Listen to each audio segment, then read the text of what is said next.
we've already done 3 consecutive years over 3 million. So this past year we were at 5 million. The biggest entrepreneurs in the space, they see opportunities where other people don't.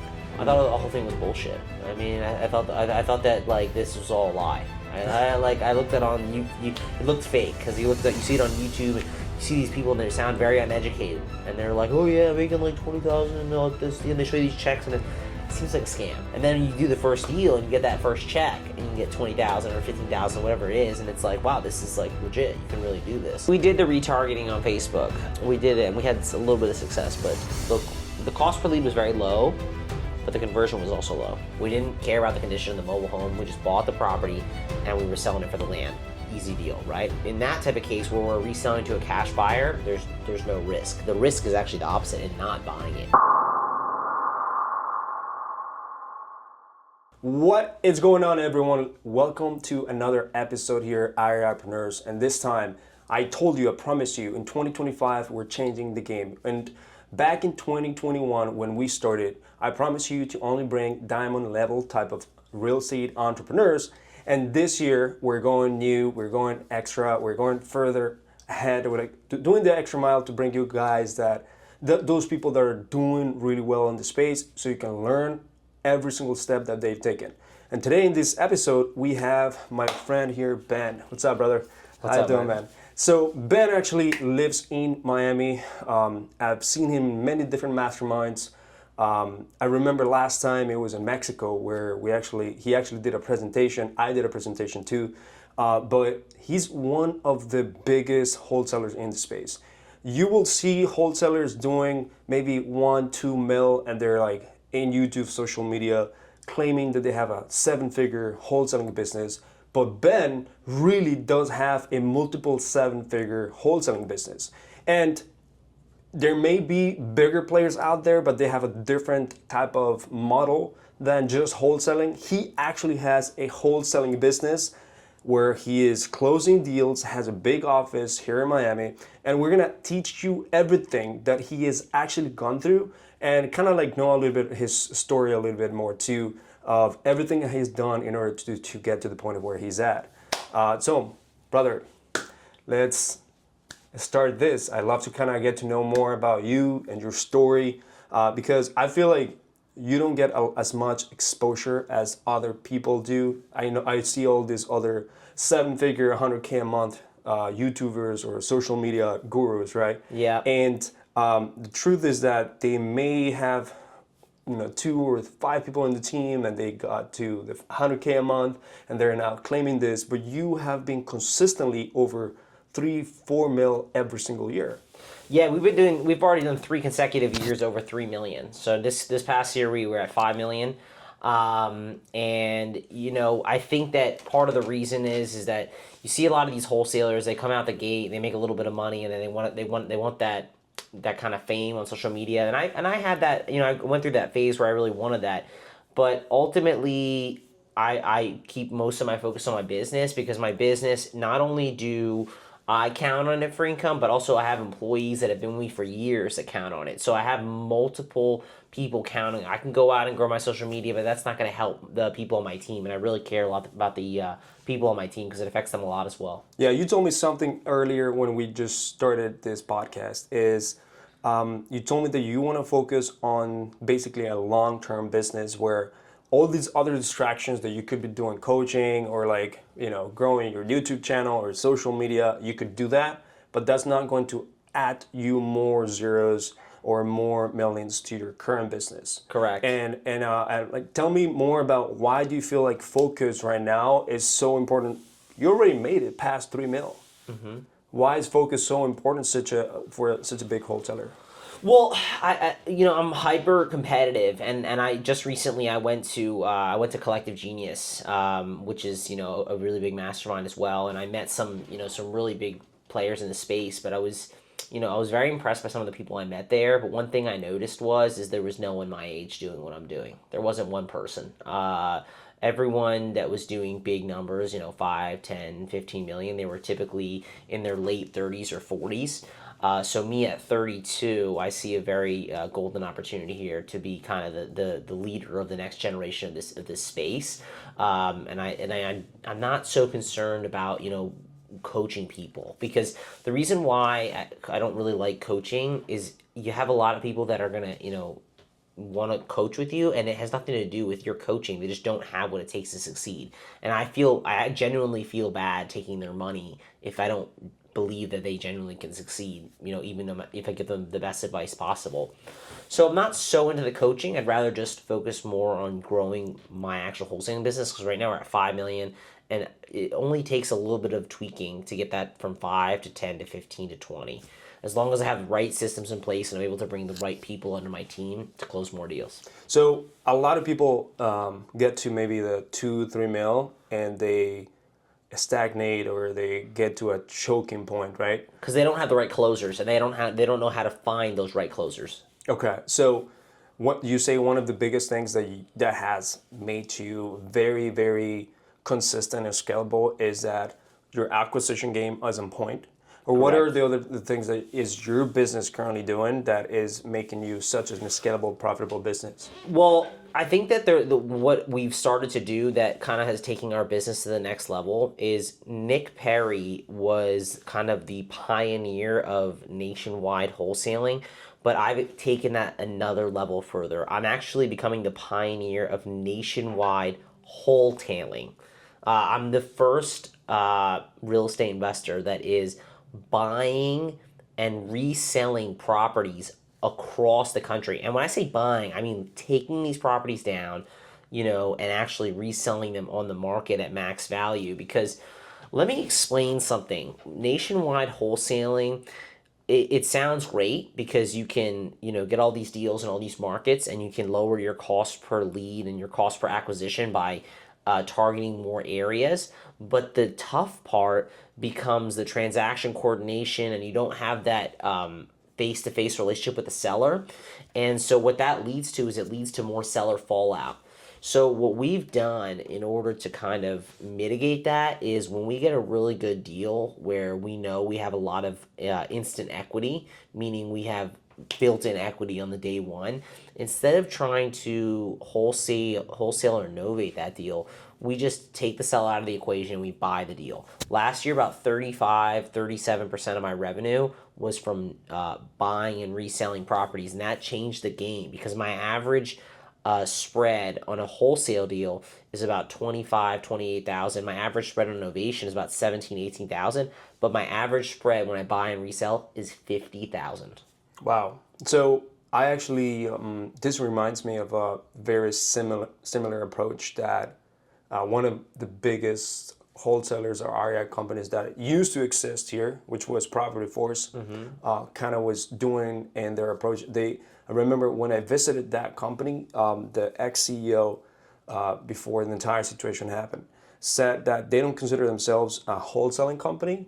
They actually consider themselves a real estate investing company, because their approach went from like being a wholesaler to actually buying the property outright. And actually, it was very interesting that he didn't want to be seen as a wholesaler. And this was back in the day when they were achieving those 3.8, 4 mil months, and this ex-CEO was still there at that current moment. Now, how is that achieved? Like, let's say someone is doing 2-3 mil right now. How can you take such a big risk at taking the seller out of the equation? It's not really that big of a risk. I mean, we're obviously, if it's an outright deal, meaning it's a very obvious deal, because there's a couple different types of deals. We buy deals where then we resell to a cash buyer. So for example, we had a deal that we just did in Tennessee, and it was a mobile home, and we got it for 70 grand. It was an inherited property, PPC lead, and it was on a 3-acre lot. And the land itself was worth, north of 200,000, and we got it for 70. So there was no risk. There was literally no risk. There was multiple comps suggesting that the land is worth it. So we didn't care about the condition of the mobile home. We just bought the property and we were selling it for the land. Easy deal, right? We ended up selling it for, I think it was 235. We bought it for 70. We ended up netting about 130, give or take, on that deal. So in that type of case where we're reselling to a cash buyer, there's no risk. The risk is actually the opposite in not buying it, because most wholesalers, what they would do with that deal is they might wholesale it and maybe sell it for 150 or something like that to an investor, and then that investor will then capture that additional 80,000. I view that as a way worse deal. I want to capture the 80,000. Yeah. So that's the risk is not buying the property. But in the case where that's a different case. We're selling to a cash buyer. But if we're going to sell the property to an end user, like a family, then you just have to, we send someone to either take pictures of the house, and if it looks clean, then we'll buy based on the pictures. Obviously, if it's a newer build, we like to buy newer build houses, like 2015, 2005, those kinds of houses. But then the other thing that kind of prevents us from getting into trouble is if we're not sure about the deal, we will do like a formal home inspection. Okay. But we're only buying the deals that are no-brainers. If there's any doubt in the deal, then we'll wholesale it. Yeah. And is there a specific markets that you prefer doing those type of deals where you're getting the seller out of the equation? Obviously, we want to be in a market with lower inventory, but the thing is, people always say, "Oh, you're buying the deal," but yeah, but buying the deal was a no-brainer. I bought a house. I bought a deal in Lumberton, North Carolina. I mean, this is like the middle of nowhere. Yeah. And we bought the property. It was a mobile home. We bought the mobile home for $12,000. I resold it for $88,000. I didn't touch it. So I'm getting them for so cheap. Yeah. We're talking about 10 cents on the dollar. If I had a $100 bill in my hand and I said, Esteban, I'll give you this $100 bill, but I want a $10 bill. It's like, I'm getting it for so cheap. There's almost no risk. There's almost no risk. So that's good. Yeah, your acquisitions people, if you have good acquisitions people, they know how to really dig down, get the right information out of the seller, and really negotiate. Then you buy it so low, there's very little risk. Obviously, you can you're going to have some deals that you don't go your way, but as long as they're going your way, the vast majority of the time, you're going to do great. And do you think that let's say markets in Florida, for instance, you can do the same because you're located in Florida, but you do nationwide. Correct, but half our revenues in Florida. You have revenues in Florida, so you've done the same strategy in Florida as well. Yes. Even though so, at what price point would it make sense, for example, for you to buy it? Because you have the cash and so on. Well, I'm not buying them cash. That's the other thing. Sometimes I buy cash, but most of the time I'm either buying with a hard money loan, and now I have 100% financing with my hard money lender. So I get 100. I used to do 90, but now I have 100% financing with my lender. I just bought a property in Colorado. It was $400,000. I came out of pocket $12K. $12K. Wow. And then I already use my IRA. I have an IRA where it's tax free. So I buy the property, and then I resell it, and then any proceeds, it doesn't go to me, it goes to my IRA. Yeah. But any money I make is tax free. Dude, that's huge. Yeah. So, where'd you learn this strategy? Like, was this like somewhere that the IRA strategy? Like making sure, just doing another level of wholesaling. Just buying it. So what happened is I have a business partner. He's not a business partner in my wholesaling business. He's a business partner. We have buy and holds, and we do flips. His name is William Fernandez.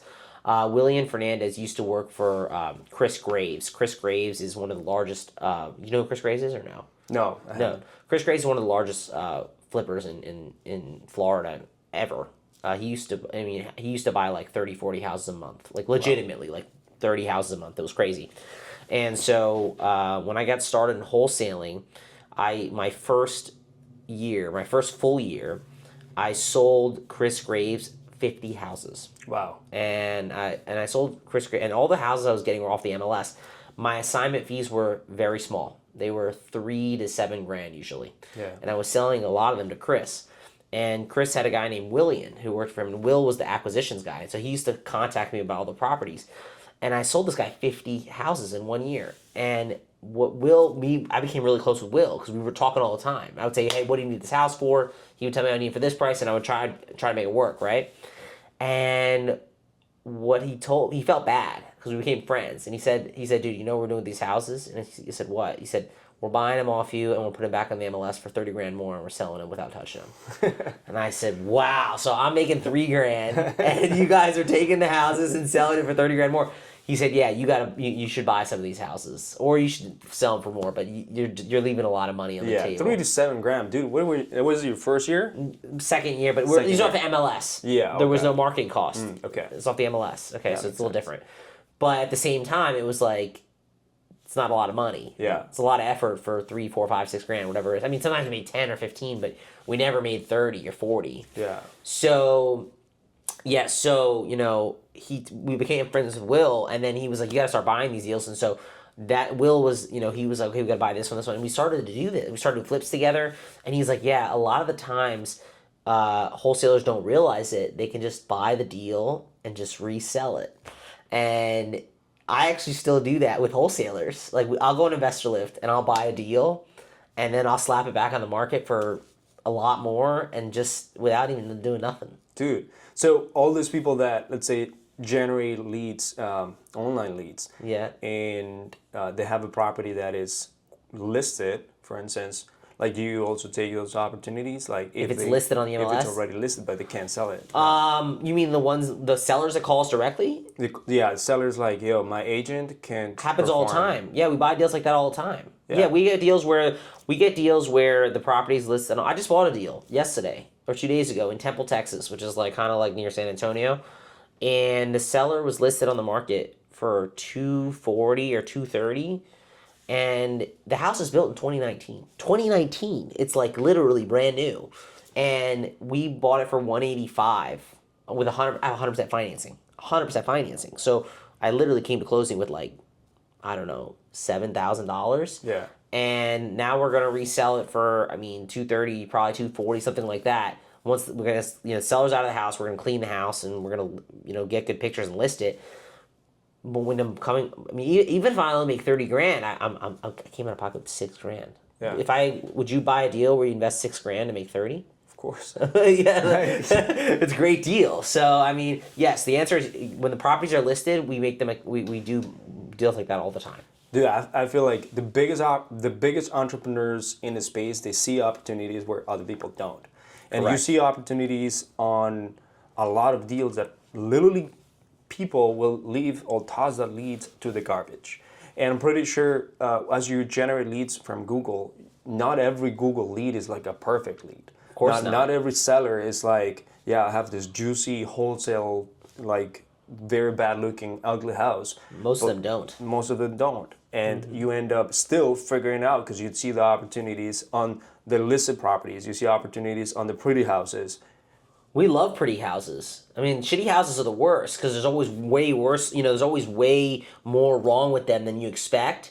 And like sometimes you can have deals where maybe the house is worth $200K and the seller wants $120, and you think, oh wow, it's a great deal, but the house is really fucked up. Maybe it's worth even less than that, and so it's very hard because there's not a lot of room there. Yeah, dude, like I love that. So, dude, a lot of people really stop wholesaling and then start getting into education just because it gets so hard. Like, if you think about it, wholesaling is a business where if you don't make money from this, you're not gonna make money from the same deal for like 3, 4, 5, 6 months like any other business does. Like, they have recurring revenue. So the LTV is just what you get the deal for, and that's the LTV. Like that's right. the lifetime. Most of the time, it's one and done. Exactly. So because there is no recurring revenue, or the only recurring revenue is from the buyers that buy from you. Well, we also you do get referrals. If your acquisition people is good, you will get referrals. You will get referrals. How do you maintain such a streamlined acquisition? So the acquisitions, a lot of people, they have them like work from home, and I think that's great, but I think that if you really want to build a solid team, you have to treat it like any other business. You have to have them come in the office and hold them accountable like anyone else. But the other thing is it's everyone says, oh, it's about this fancy script or this and that. It's not really what it's about, in my opinion. In my opinion, it's about the rapport. And if a seller goes on Google and they contact 3 different companies to buy their house, all the companies are gonna give a low offer. Well, who's going to buy the house? It's going to be the company that builds the best relationship with that homeowner. So you have to have the right people that are willing to listen on the phone and just really understand what the seller's going through and make them feel comfortable. And if you can become the seller's friend as opposed to just a salesperson trying to buy their house, then once you become their friend, they'll sell you the house. What are some of the best tactics that you've done while doing everything virtually? Like you have your sales team in-house, right? Correct. But you can't go to every appointment in person. But so what are some really good tactics that your closers do? I don't know. Is it like maybe you FaceTime these people? Maybe you do video Zoom, or I don't know. Like We don't FaceTime them, but we do send photos. My top reps, they always send photos. My one, her name's Angie. She does a really good rapport. She'll send them pictures of her dog, and she'll send them, pictures of herself or whatever, and that brings it to life a little bit. So she sends them photos in the text. That helps a lot. And she sits on the phone with them for a long time. I mean, hours sometimes. If you have an hour conversation with someone, they're gonna remember you. Yeah. So she sits on the phone with them for a long time, and lets them talk. She doesn't. You want to have the customer do the majority of the talking. That's super important.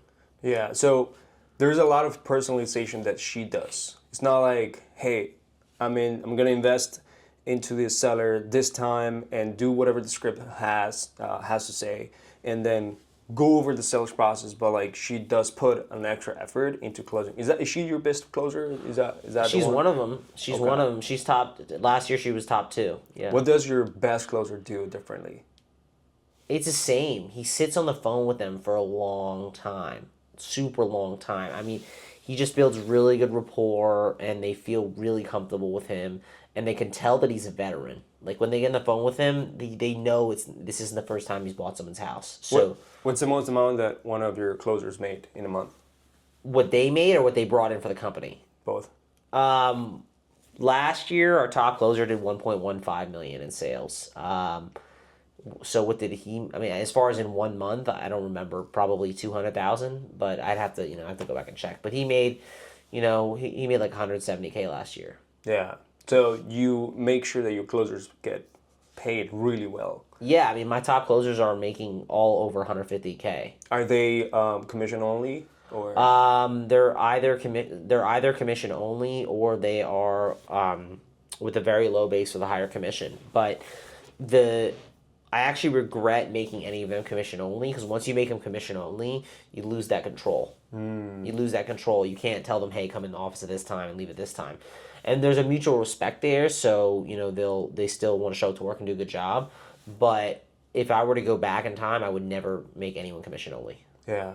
So it's because they are essentially just contractors. They're not really employees. Correct. My top closers, but everyone. I only have 3 contractors. Everyone else is employee. Okay. So at least give them like a small base. Correct. In order to be able to tell them, hey, like this is what you got to do. This is the schedule that you got to follow. Because otherwise, it's their... That is one problem. That's one reason why. But the other reason why is once you start to give them a little bit of a higher commission rate, then they'll get more comfortable. Because let's say, if they do... Okay, let's say someone's getting 10%, but they're W-2, and they do $100,000 in sales. That means they'll get 10,000 commission before taxes. So after taxes, it'll be 7,000 or 8,000, right? But if you give someone 12 or 13% commission on 1099, and they do $100,000 in sales, they're getting $13,000 with no taxes taken out. Yeah. So at that point, it's great, but a lot of people will get comfortable, and they'll lose that edge to push for more. Yeah, I mean, they have to take care of their own taxes at that point, right? But they can get write-offs and things like that. Yeah, that's true. So it's because like they have basically a business within a business. Correct, an entrepreneur. Yeah, I always tell my closers, guys, if you guys want to sell more, shift the mindset from being you're not a salesperson. You have a business within my business. So make the most out of your business. Like go out of your own way, right? Like being able to think like an entrepreneur will help you, because you'll not be stuck within what I can provide you, because I might be missing on some things. You may I don't know if you sent yourself pictures of your dog to sellers, but I'm pretty sure disclosure she did on her own effort. No, that was her. That was right? her. That's idea. her own effort, right? Yeah. And those things do make a difference because it's more personalized. Yeah, I mean, because they just see you're a human. You're not just like a salesperson. Yeah. Let's talk about the different levels. I want to give them 3 levels. Actually, Alex Ramosi talks about 3 levels of entrepreneurs, at least within the space, the online space, and all these gurus or all these people that have coaches or real estate agencies.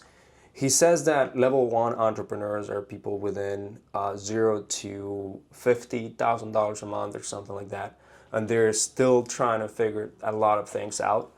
They may not have a lot of team members, or they're kind of solo head honchos and so on, and they can achieve $50,000 a month. Level 2 is within like 50 to 200K ish a month or so on, and then now level 3 is like 200K to like millions a month, right? Okay. So let's just give it that category. Level 1, when you were at the $50,000 months, right? Right, under 50,000. Yeah, let's say under 50. At that point, you were Just doing a couple deals a month. How many deals you were doing? So my first year, I only did 3 deals, but then my second year, when I kind of really got into it, we did about 400K that year. So that would come down to, well, 400K divided by 12. That would be, 30, 40,000 a month, more or less, right? We're just doing 2 or 3 deals a month, smaller deals. And so what was the question about that? I mean, like, what is it? How long did you stay within that frame, within that range, and like, what was the things that you had to actually figure out? So the first step was how do I do these deals consistently, right? What are the steps to the deals? I got to get the contract, and then I got to find the right buyer, and then we got to have the right paperwork, and then we got to make sure it moves to closing, right? And what are the issues and kind of challenges that come within that? And once we figured that out, and we had done it several times, done 10, 20, 30 deals, then I was able to say, okay, well, I'm confident I know how to do this. Now I can go out and hire other people to help me get more of these deals. And so once I figured out that confidently on exactly how to do it, then I can go out and teach other people to do it for me. But I think a lot of people kind of skip that step. They don't go deep enough into it on their own before they start trying to delegate to others. Okay. So what's been like at that time? How long ago was that? I've been doing this 8.5, 9 years now. So that was like a long time ago. And what was your major mental blockages or like limiting beliefs that you had at that time that you had to overcome? Well, I didn't even think it was possible. I thought the whole thing was bullshit. I mean, I thought that like this was all a lie. I looked at on it looked fake because you see it on YouTube and you see these people and they sound very uneducated and they're like, oh yeah, making like 20,000 and this, and they show you these checks and it seems like a scam. Yeah. So I thought the same thing. And then you do the first deal and you get that first check and you get 20,000 or 15,000, whatever it is, and it's like, wow, this is like legit. You can really do this. And so then once I got that first couple of deals, I became addicted. Yeah. I became addicted. It was fucking all I wanted to do was get more of those. Yeah. And then I was just grinding. I was working all day. I used to wake up at 5, 6 a.m. and it was just nonstop until 7, 8, 9 p.m. That was it. I wanted to get more deals. I didn't care about anything else. So 10 hours straight work. Yes, no, 12 I used to be on hours. the phone. I would have my vape, and I was fucking vaping and espresso shots and whatever. I just wanted more deals. I loved it. Like it was so addicting. And then at some point I was like, okay, well, now, and then I did 90,000 in 1 month just off the MLS, no marketing cost, just on pretty much on my own. And then I said, okay, I think I can go out and hire people. And then I hired Christina, who still works for me today, by the way, and she came in. She started getting deals for me off the MLS too, and then we hired 3 or 4 people doing the same thing. And then I saw Rafael Vargas, and he was talking about how he was doing like hundreds of thousands of dollars off of cold calling. And that's when I started. That was about three years into it, and that's when I started to go direct to seller at that point. Oh, so okay. So a lot of at the beginning you were using let's say other sources. You were Just not the doing- MLS. Just the MLS. Okay. But you first still 3 years. use MLS right now. I very little. We Very have little. one. That's one girl that does it. We do one, maybe 2 deals a month off the MLS. Okay. Well, that's cool that Christina's an OG is still there with you. Yeah, I mean, she loves it because she, she just for her, she's very easy. She's done it so many times, so it's easy. So level 2 wholesaler, you were from 50,000 all the way to the 200K months. And how many deals do you have to do at that time in order to get to that point? So 50,000 to 200K. I mean, that's basically from the point of like 500K a year to about 2.5 million. So the struggles that you deal with at that point are that's when you start have to have you have to have people, but not only you have good people that are consistently bringing in deals. So you have to figure out what am I looking for in a closer? What type of personality do I need? What type of people do I have to get to come work for me so that I can consistently get those deals? Because you can't do 200K a month on your own. You need people to bring those deals in for you. And you got to get your marketing dialed in, because when people do cold calling, it's like you do like 1 in 40, 1 in 50, so it's a lot of labor, right? You got to nurture them. It's a lot of fucking work, right? Then you start to do Google or Facebook, whatever, and the leads convert 1 in 20 or 1 in 15 or 1 in 10, just depending on the quality of your closers and also the quality of the leads as well. But obviously, it's higher quality than cold calling. So you got to figure out, how do I streamline my lead generation so I consistently get warm, motivated leads? And then how do I streamline my acquisitions and dispositions and transaction processes? And that's how you go from, doing 2-3 deals a month to doing, basically, 5 to 10 deals a month. So if someone it's already coming in to get into wholesaling, and they already have money, let's say they had jobs for a long time and they have the money to invest. What media channels would you recommend someone that has the money and want to start getting results faster, don't have to go through cold calling and stuff? Well, you'd want to do PPL first, because you don't want to do your own in-house Google. You wouldn't want to start that right away if you've never done any deals, because you can blow a lot of money. Just getting it set up, and if you don't know you've never done a deal, you don't want to take that risk just yet. But so you want to buy some PPL leads, for $100 or $200 a lead, whatever it costs, and get a couple deals under your belt, 2, 3, 4, 5 deals under your belt, and understand the process of, okay, I find the seller, negotiate the contract, how do you get the buyers, etc. So work your way through a couple deals, and then once you have those deals closed, then you're going to want to go and start, either running your own campaigns or hiring an agency to go out there and run Facebook and Google for you, because then you'll be able to get those highly motivated leads that come in where you can make the bigger spreads. PPL leads are good, but they're not going to be as motivated as direct leads from Google or Facebook that you generate in your own campaign. Yeah. So if someone comes in, they have the money, but they also have sales experience. Let's say they were in a roofing company, or they were, they used to own an agency or whatever, another business, right? Right. They were an entrepreneur before, so they want to get they want to get results faster, and they also understand that they want to just hire quality people and hire quality leads and take control of their marketing. Would you still recommend PPL for those people that have? If they've never done a deal, yes. Even if they come with sales experience. It doesn't matter, because they need to understand okay, how do I set up the contract? How do I, because if you're selling a roof or selling solar is a little bit different than selling real estate. You don't understand the intricacies and the processes. You have to understand how the process works, and the only way to really understand is to do it. So I think that they need to get a couple of deals, 2, 3, 4 deals, and then they should do that. So still pay a little bit more for the lead, You said 100 to 200, but I've seen pay-per-lead companies sell it for like 300, 400, crazy numbers. Our average cost per lead on PPL is $130. Where do you buy from? Property leads. Oh, okay. Yeah. But those are like nationwide? No, we don't do nationwide. We do mainly, for the most part, county.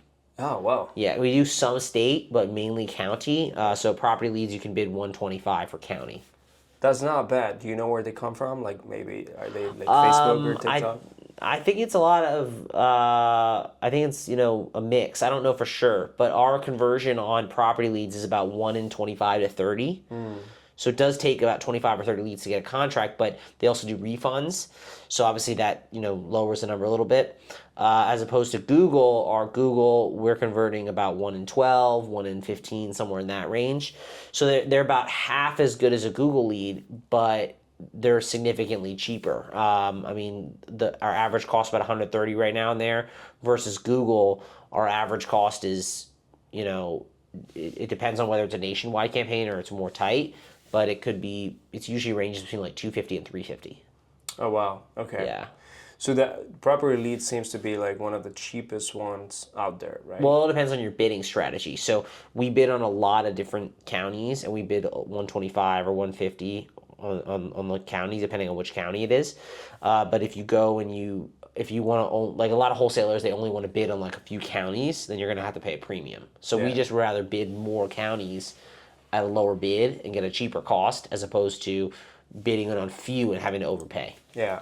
So when you were at around 100K, 200K months, what are those mental challenges that you still had to overcome, or anything like in terms of a blockage that you had to in order to get you to the next level? Blockage. I mean, it wasn't really.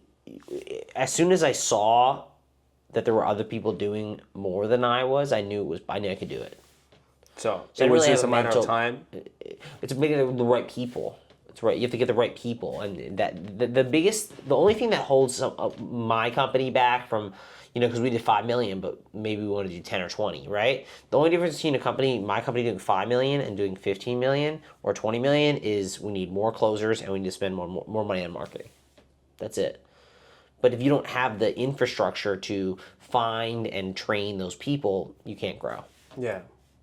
And I'm pretty sure, I think you have a lot of experience, or you know a lot of people in the industry that are at the 15 million mark or even 20 million mark. Not many. Not many. Well, what do you see that they have different in terms of the way that their team is structured?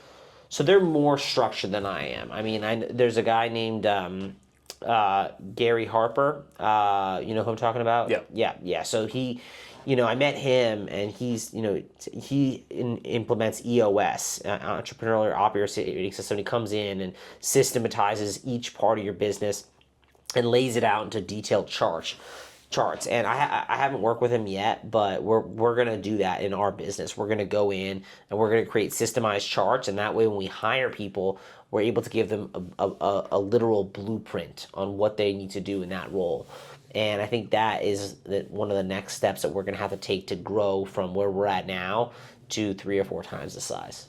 Do you feel like you need to hire people that, like it's a corporate type environment, like an employee that have been in a $10 million company or $20 million company in order to take it to that level, or what You mean for my closers or for a manager? just for management and so on? Yeah. Maybe. I think that I haven't really brought in leadership from outside, because what I've realized is that when people come from other companies and they're used to doing it in a certain way, you kind of have to unteach them and then reteach them. So there's advantages and disadvantages to that. I've had more success with bringing in people and then building them up into my business and then promoting them within. That's my style, but I definitely agree with you in the sense that I want to have an outside consultant, meaning maybe not an employee, but someone come in from the outside that has helped other companies grow, or maybe they worked in other companies. They come in and look at my business from the outside and say, hey, you're doing this, but you should do, this is what you can do to grow. So I definitely am looking for that person to come in and give you that outside perspective at this point. Yeah, that'll be good for your business, because you've essentially ascended everyone that you've hired in the past. Everyone has grown within your company, and they've taken you to the 5 mil mark, right? Yeah, correct. But do you feel like the same people will take you to the 15 mil, 10 mil? I think that they can be a part of it, but I think that we're only going to grow if we're willing to make changes. The same things that we do to do 5 million is not going to take us to more unless we have to make changes and adjustments to improve. Yeah. So at that time when you were like 100K, 200K ish, what were the major levers that you pulled? Like a new marketing channel, was it? Or like a specific Well, this line? was a big one because we were doing a lot of cold calling in the beginning. And like I mentioned to you before, like cold calling is great because you can get a high return. But the problem is it requires a lot of labor, Yeah. right? And it burns out your people because they got to go through 40 leads, 50 leads to get a contract. So then we started shifting more towards Google. And even though our return on our ad spend is not as high as cold calling can do 8, 9x on cold calling, but it's more scalable because you don't have to go through as many leads, and it keeps your salespeople motivated and fresh. So we really transitioned to mainly doing Google, and that allowed us to do more revenue per acquisition person. And that was a big one. That's how, a lot of people are stuck at 1 million, 2 million because they want to do cold calling. Cold calling, you can't scale it to 5, 10 million. It's nearly impossible. Yeah. Have you tried YouTube ads? We have not done YouTube yet, but I've heard a lot of good things about them, and we're probably going to try it, sooner or later. What we're actually implementing now is, because we've kind of gotten really good at the national model, is we're actually going back and we want to add on the local model.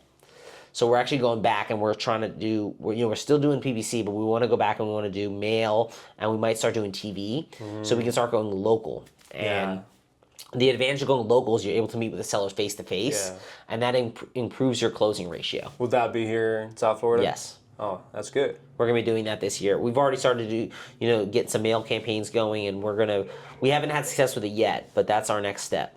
Would that be like you would have like a department of just the local, or would you use the same team? No, so we have right now we have 7 closers, and Yeah. we already divide them up in tier 1 and tier 2. So our top closer are tier 1, like Property Force did the same thing, and the mail leads will only go to tier 1. But they're required to go out and meet them in person. And if they're not going to go meet them in person, then they're gonna be taken off of those leads. That's interesting. Yeah, I have a friend that owns an agency, and he essentially has a model where he essentially has pods, and each pod has its own leadership, its own fulfillment team, its own creative, its own like client success, whatever. Like, so he divides pods, and each pod has its own P&L within the same agency, and essentially he's able to optimize faster because these people are, let's just say wholesaling would be like a nationwide. That's one pod, right? Nationwide pod, and then the other one is local pods of like different. So you're saying he separates it completely. He separates it, so that way he's able to create a big agency that, and it's growing within like different. Let's say, so for example, one pod is Google, the other pod is Facebook, the other pod is info products, the other pod is e-commerce. Right. Right. So each pod has a team, and they're structured. So you recommend that I do it like that? Why not? Try it. Well, I think I will, but I don't have enough leads like that yet. I can't just take them off that. Once I start growing it, maybe I will. But Right. in the beginning, I can't do that like Because that. you said it the same. You said it yourself. It takes a different type of energy to go in person than to do phone sales, right? Yeah, but I think my closers can do both. I don't think it's that hard. I think phone is harder. If you can close someone over the phone, It is. closing someone in person is easier. But still in person, you have to drive. yeah, you but have they're to only say- driving 45 minutes or so. Yeah. I see what you're saying. You're taking them off the phone to drive out there, but at the same time, I feel that until I have enough local leads where I can dedicate someone just to that, then I can't afford to just divide it up. Of course. Yeah. Yeah. So direct mail for local. I'm gonna start with direct mail. Direct mail is good because it's pointed. It's because you can target these houses in this area, at this price point. Then TV. We want to do TV because TV, from what I understand, it's basically like PPC, but you can do it more localized. Yeah. So I'm excited to do TV as well, but I want to make sure that we're doing it. I'm gonna start with the mail, and then once I get the mail going a little bit, I'm gonna probably get into TV as well. Dude, I'm disappointed that Facebook didn't really work for you. Why? You think there's a lot of money there? Yeah, I feel like there's a lot of low hanging fruits that are from your Google that you can get the most out of, because if you think of a lot of Google leads still are hesitant to fill out their information, or they didn't do it at the right time, Right. and then instead of waiting until they search again, like you capture them through Facebook. You mean So like on like a reach targeting type of yeah, thing? through a retargeting campaign, right? Yep. So some people will go to Google and do the search, and don't click on something, or click on, let's say, click on the first competitor, but they didn't, they essentially fill out the first competitor, click on the second, which is you or something, but they didn't go through the entire funnel, right? Right. But they still were targeted. They still were part of the pixel. Of course. So you can still capture them right away, and you can create different funnels that essentially chase them for 30 days until they actually put their information. put their in. information in there, right? We did the retargeting on Facebook. We did it, and we had a little bit of success, but the conversion was the cost per lead was very low, but the conversion was also low.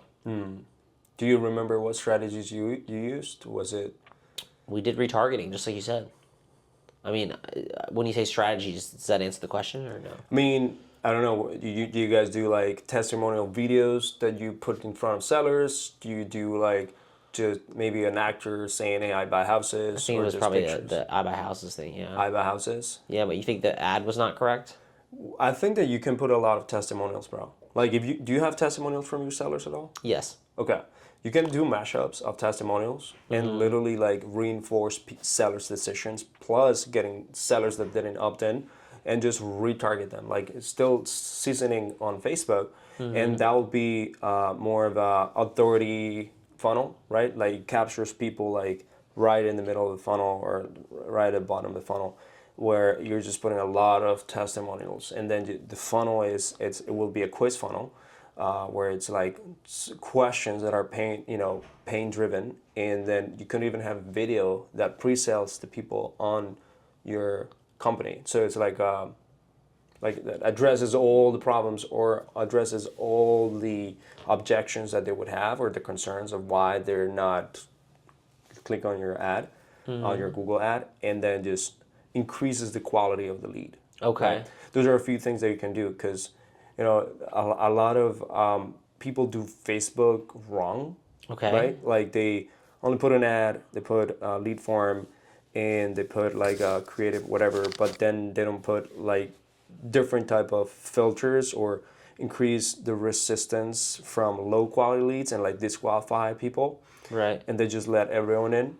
Okay. So they get cheap leads, but Low quality. in order to find the high quality ones, you have to go through a lot, as opposed to like putting a lot of effort in the front end, and it's not going to be as cheap, but still cheap, but it's not going to be as cheap, and then increases the quality of the seller lead. Got it. I can show you a few tricks in there though, but dude, yeah, I mean, think about it. Meta is like one of the biggest platforms that old people use. Right, those old sellers, the motivated. Dude, I was we started a wholesaling company with a friend of ours that used to own an agency. Now he's rusty, like in terms of business. He's been like buying and holding for a while, for like 2 years. Okay. And flips a few houses here and there. And now he's like, yo, I want to start a wholesaling company. I was like, okay, let me put you into some campaigns. I'm going to put you into like some Google and Facebook campaigns. Okay. But there's this Facebook campaign of this guy that has terminal heart disease. And he was in the hospital bed, and he filled out the form, and he was trying to sell it. He's trying to sell the house right now. But he's died almost, he almost died 2 times already. And when we called, he was in a hospital bed, and he's like, hey, this is what's happening. I really need to sell this. Just move to something where it's super small. I don't know how long I'm going to live, because I have basically stopped living for 2 times in a row now. That's a great lead. And I've never had to try to sell my house. This is like the first time. He's never been reached out by cold callers. He's never done a Google search. He was just in Facebook. You know what I mean? Wow. So there's those type of leads that you can also find because they're not going to be in bidding wars where it's like, oh, I have this option and this option and this option. Right. I got cold called so many times. No, it's because they've like Facebook just got them at the right time, right? So it's interesting to see that those type of leads. What type of lead to contract do you typically see on Facebook? Well, it depends on the type of client that we're talking about because we have a client actually, Jason and Abner. They're running around 100K months, right? And they're only doing Facebook. They're actually in boardroom, and they do like 1 out of 13 somewhere. Wow, Yeah, that's good. And sometimes they've had months where with only, I think it was $4,000 in ad spend, they get 3 contracts in that month, like several months. And they have kind of like a nationwide model too, a little bit. They do lots of Florida and a little bit of Georgia. So their success ratio is kind of like 60%ish, 50, good. 60%. Yeah, so it's still good. Like, so it's working for them. I can connect you with them too and to see like, yo, our Facebook leads like literally legit. They've been running it. They only have Facebook marketing. That's all they do, yeah. That's all they do. But for the sake of their business, I'm going to add Google for them. You know what I mean? But it's still a good way to... But your clients, on average, they see more success from from Facebook than from Google. Depends on the markets. Depends on like who is dealing with the leads. You know what I mean? Like a lot of clients actually prefer Facebook because they know that they're really good at the follow-up. They're really good at like taking some time with the sellers and so on. They understand that also it's another type of stage of motivation. Right, not as urgent.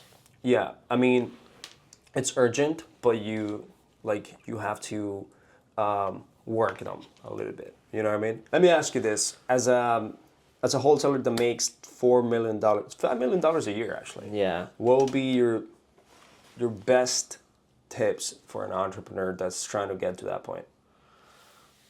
My best tips for an entrepreneur trying to get to $4 or $5 million a year, you have to, like I mentioned, you got to streamline your marketing. You have to figure out where am I going to consistently get motivated leads, and you have to streamline your hiring process. If you can't get good people to come work for you, you'll never grow to that level. So you have to figure out what type of people am I looking for, and how do I get them in the door.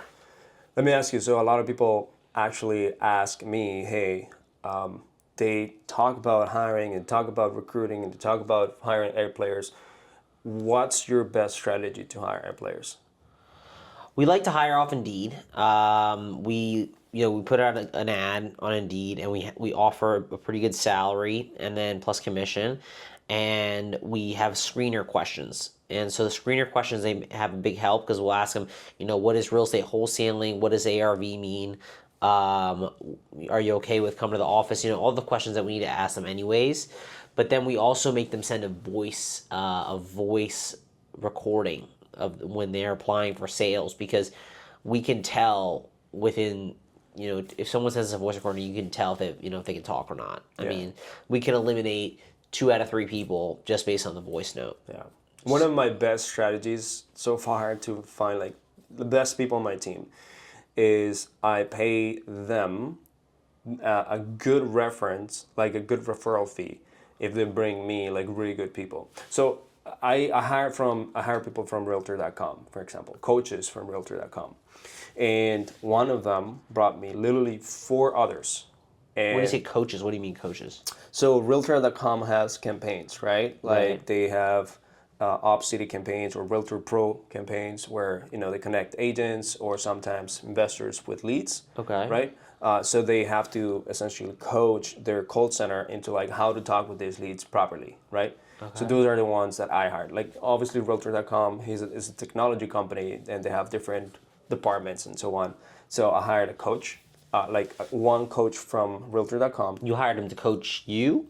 No, to be my client success director, essentially. Okay. someone that would coach my clients actually. Okay. Like, as client success. Like I could have hired that person as a dispo, for example, or like maybe a sales lead or something like that. So he comes in and coaches your clients and makes sure they do a good job with the leads that you provide Yes. them. Yeah. That's smart. Like extends the value, like increases the value to clients and also retains them. But that person brings me more qualified candidates because I used to work at a big company and kind of knew people there, right? Right. And would reach out and be like, yo, I'm making this money, they treat me real well, I'm remote. And obviously she's incentivized into referring these people because it's a good, like we pay them $500 to $1,000 every single referral if they bring us really good quality candidates. What are the other positions for closer? You mean? This would be for closers. This would be for our client success team, dispo team. How many staff do you have? For the agency, it's about 16 now. 16, and Yeah. for the The recruitment company, that one's going bigger, but we're about 30 that one. Yeah, because the technology team is getting bigger. and how many of them are U.S. based? There are a few, like Well, you just mentioned one. 3 Okay, so you only have 3 U.S. based. U.S. based. Yeah, the rest are like Who are living in U.S. based people? Like, what are their positions? operations manager, closers, appointment setters or SDRs. You said closers, so there's more than one. Yeah. So you have more than one U.S. based closer, or only one U.S. based closer? Never mind. Okay, so here's the thing. My operations manager, she's based in the U.S., but now she's living in Argentina. So do you pay her like a U.S. person, or you pay her like an Argentinian? I have to pay her as a U.S. person. Okay. Like she just moved. She decided to move to Argentina. Right, but she was living in the U.S. Yeah, she was living here in Got Miami. So yeah, in reality it's 4, but I see something that I like. You What? keep saying, so it sounds like your team's all women. oh dude, it is a lot of women. Women make best employees. It is. They're Yeah. really good, man. What percentage of your team is women versus men? At some point, bro, it was 80% women, 20% men. And now? We're more like 70-30. But still majority women. Yeah. Yeah, women are more dependable Yes. and more loyal. And organized, structured. And they listen, big ears, listen. Yeah, They can so- listen better. Oh, All right, man. what do you got? Thank you for being here in this podcast, bro. You are a true entrepreneur, man. And I see that you're gonna keep growing. Obviously, you're very focused on your business. You're not distracted with all this education, coaching that could happen, right? So, what's the next step for you?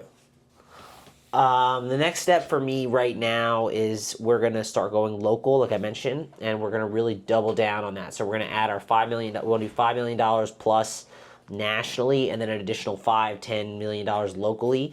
And we're going to be the first wholesale company that not only does a lot of deals nationally, but also locally. And that's going to allow us to grow to levels that not a lot of people have gotten to. If someone wants to reach out to you, ask you a question or something, are you like available? Yeah, the best is on Instagram, America's Top Wholesaler. Follow me. You can send me a DM and we can chat. All right, let's do it. All right, thank you for being in this episode of the Entrepreneurs with my boy right here, the America's Top Wholesaler. So, if you like this podcast, you got value out of it, remember to hit subscribe in YouTube or just follow me in social media at Estenig and Entrepreneurs. Follow my friend here. And also, if you're in Spotify or Apple Podcasts, just share this with someone that you believe that should listen to this podcast. There's a lot of nuggets in this podcast. It just takes literally 1 minute. Give us a review if you think that we should bring someone else as well. Tell me in the comments as well, and I'll bring them so that we can get and extract all the nuggets from these people. Thank you so much, and hope you keep crushing it. Take it easy, guys. Appreciate you, man.